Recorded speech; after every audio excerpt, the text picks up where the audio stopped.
So the magnolia behind me here we think it's Campbell's magnolia.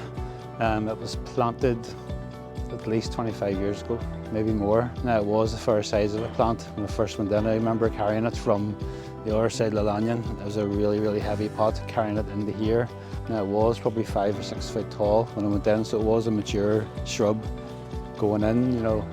And it was really, this magnolia was meant to be the focal point of a revamp of this. The original borders here had got just overgrown and just tired.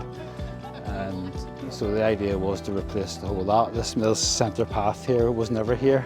It was always just one border. So the magnolia was, as I say, was the centre point, was to be the centre point. But I mean, we didn't know back then how successful it would be and the impact it would have on people, you know. Just back then, we just put a magnolia in the ground. We had no idea. I mean, it took years and years before it even started to flower. And it's reached maturity now, and its flowers away happily every year. It's probably still hasn't actually reached maturity. It is quite a tall shrub, but we still don't think it's at its mature height. There's probably still a few more feet to go yet. And the funny thing about it is, you'll see it's past its prime now, but you'll see a few branches here in full bloom. But when this tree is in full bloom, those 3 branches set in bud.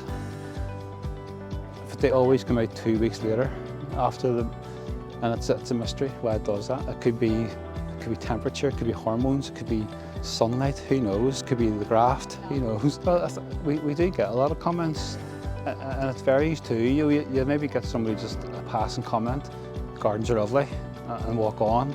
Then you'll get other people who will stop and have a full conversation. People who maybe have an interest in gardening themselves, and maybe they have these sort of shrubs in their garden and they just want advice, you know, things like that there, which I love, you know. Don't mind standing having a wee chat about the gardens, you know, because it's my job, it's my hobby as well. I do enjoy gardening. But I remember one time at the front of the Lanyon with a busload of Japanese tourists, this male Japanese tourist.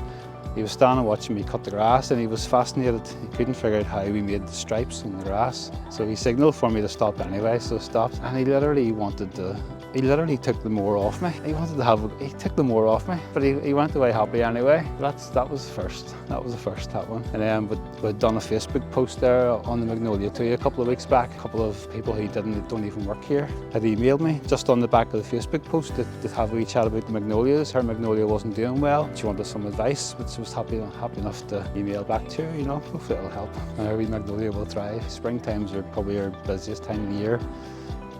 Everything's coming into growth. The grass is starting to grow, shrubs are starting to grow, but we would cut back like the hydrangeas. We would deadhead hydrangeas, we'll cut back fuchsias, we'll cut back hypericum, all the shrubs that will flower in the summer months, which do benefit from a good prune early in the spring. The roses will also get a wee feed of farmyard manure. It probably is our second busiest time of the year, and I mean that is my favourite. It's always my favourite. I do like standing close by and watching people admire it, you know. And I'm never shy to tell people that I planted it, you know. I'll be here long after I've retired anyway, I'm sure.